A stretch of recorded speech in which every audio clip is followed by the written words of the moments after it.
Hi everyone, in today's I'm gonna explain to you how to make a video background transparent in Canva.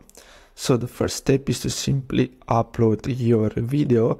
I'm gonna use some free stock videos from Canva. So I'm gonna search for green screen video, and then basically what I'm gonna do, I'm gonna simply drag this over. So let me find something that looks good. So I'm gonna go with this one here. So let's see. So I'm gonna go with this one here.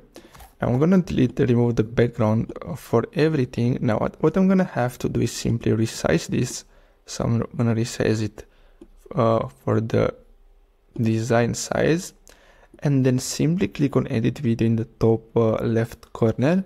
And then what you're gonna have to do is simply click on background remover, and then you're gonna have to simply wait a few seconds, and basically that's all you have to do.